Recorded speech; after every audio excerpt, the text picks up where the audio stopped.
All right, by now everyone should have received the latest. I guess this will be considered the Christmas over-the-air update, and this is the 2022.44.25.1. But anyway, so when I came in, of course, I did the update last night before I went to bed. So the new things that we got on this update are, of course, Apple Music, which, to be honest, I really don't care much for this. I've been using Spotify or Bluetooth audio. I don't have any issues with that. Zoom meetings. Now that definitely will help. I don't know how safe that would be on the road trying to conduct a Zoom meeting, but this would definitely help people like me because, of course, I'm a contractor and I do conduct a lot of my meetings either on the road or, this is pretty neat. Dog mode, I don't have my dog anymore, unfortunately. So this doesn't really do me any good, but I'm sure this would do other pet owners a lot of good. And you can actually even use it for something else other than your pets. Now, I mean, I'm just saying, you could play a prank on your spouse or your children with dog mode. But yeah, this is pretty neat. This is good. This pretty much just allows you to use the interior cabin. This one here, I saw a post from somebody who says that I never knew there was an interior cabin in a Tesla, and this person actually owned Teslas. So I don't know if that was a joke or that was just, I don't know. And then next you have the light show. I guess this one now gives you a timer that you can set, and this is pretty good because if you have several Teslas and you want to do the light show in sequence, or if you want to do them together, you can set a timer, or you can just do auto lang sync, which means that each shows will start together, or you can create a long custom shows where one can start, the next one follows, something like that. So this is pretty neat. And now the climate fan speed, I actually love this one because when you put your fan in auto, it usually prevents you from controlling the speed of the fan. So auto pretty much just takes whatever information it gets based on the weather and adjust either the fan or the temperature as it goes. So now let me show you what I'm talking about. If you go down to your climate, now you see the fan speed here. It's still on auto as I said it, but now you can control how you want the speed. And this is very good because before it would only be on the same speed that the car detects or the car thinks it should be, and it would increase or decrease as the temperature either gets hotter or colder based on your auto setting if you're on heat. So that's pretty good. And then moving on, this one is very good. This is MyQ Connect Garage. I do have I guess Chamberlain. I don't know if that's what it's called, but it uses MyQ technology. So now I don't know if this would work without the HomeLink I guess hardware. We're about to try it. We're going to see. My wife's car is in the garage, so we're going to try it today. Next, we have the auto turn signals.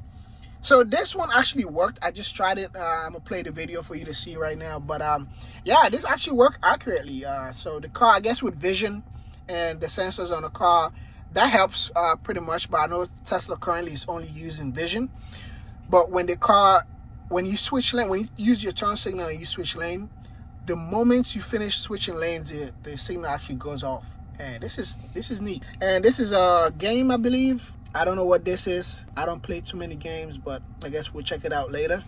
Confirm phone call. This is very, very unique because there are several times where, a call comes in. I'm probably standing outside of the car, but the car is on. But the call ended up, the speaker or the microphone ended up in the car because I set up my phone to use Bluetooth while I'm in the car for calls and everything else. So this is good that Tesla now allows you to activate whether you want the call in the car or you want it on the Bluetooth on your phone or whatever it is. So this is good. Contact lookup, this is very also good.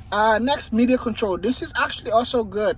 I know Tesla had this before and they took it away. Everybody, was going crazy about it because the UI was overhauled and now they brought it back. So that's pretty much this card that you have down here. Before, you only see either if your seat belt is not fastened, a warning sign will come up here. But now you have a card that you can swipe over, which included your media controls and your current drive energy information and your odometer. Before, you couldn't see that. You have to actually go into the menu to look for that or on the app or the phone. So yeah, so this is pretty neat. I'm happy for this one. And one more, you see your tire pressure. Ooh, I do have to put some air on my tire because it's winter here. And yeah.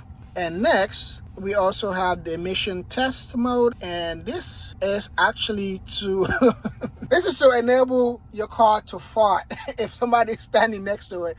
I know a lot of people may not find this useful, but I think it's useful, and I think it's funny because I love the developers for Tesla. They think of anything that will be useful to people. Now, that could be something that's fun, funny, and something that's very, I don't know, something that you can actually use somehow. So basically, if somebody's around your car doing Sentry mode and you see them, you can now push the fart button and tell them to move away from your car. This is good. And the last one also, I believe this is very useful because now, come on guys, you know yourselves. How many of you have been using your stock to get on either autopilot or full self-driving and you just tapping it? So usually here, when you drive, you will see the steering wheel indicator here. When you put it on autopilot, you see with a small green around the steering wheel. When you put it on full self-driving, you see a larger green circle on the steering wheel. But I guess some people don't pay attention to that. You just continue tapping the stock, and Tesla probably collected data on that and see that people are actually messing their damn stock trying to put their cars on autopilot.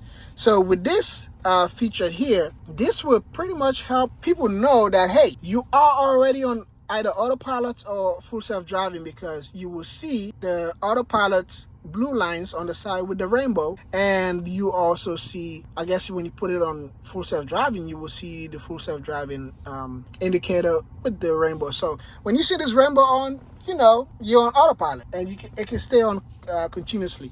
Now, to turn this on, of course, like Tesla says right here, to enable this, tap on the application launcher toolbox, Rainbow Road, and always rainbows, and that will keep it on there. All right, so now let's talk about this UI, because when I got in this morning, I was a bit confused for like at least 30 seconds to figure out what's going on. Because when I come into the car, usually my garage, the moment I activate drive, my garage door opener used to be down here. My home link will be down here for my side and my wife's side, because I have two separate garages. But if you have one, but it will show one here by itself. So when I came in this morning, everything was just in different locations. For example, my work trip to go to work, it's usually up here. So now when I came in, it was down here. So I was a little confused. I said, what the hell? What do we have here? We have two different trip information down here. But I like how they put it down here, because after you activate your trip, you don't really need this. This is what you need. You need to see where you're going to turn next. And it was there, but it was all clunked up with this. So it was a little smaller, and you could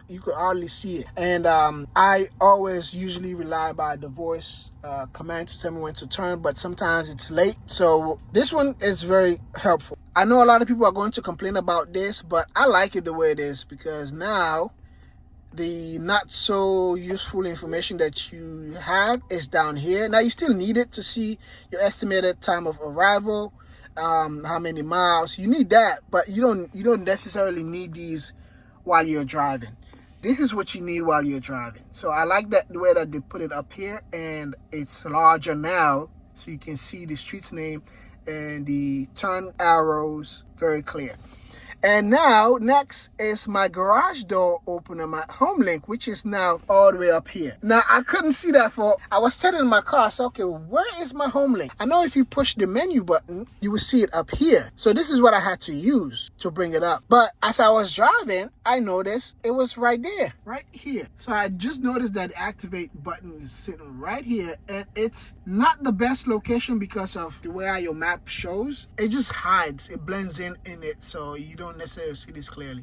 So I would appreciate if Tesla end up moving this to a different location, say back down where it was, or some way that you can clearly see it here. So yeah, but now I know where it is. Now I can use that, I can activate it. So yeah, Tesla, please, this is not a good place for it.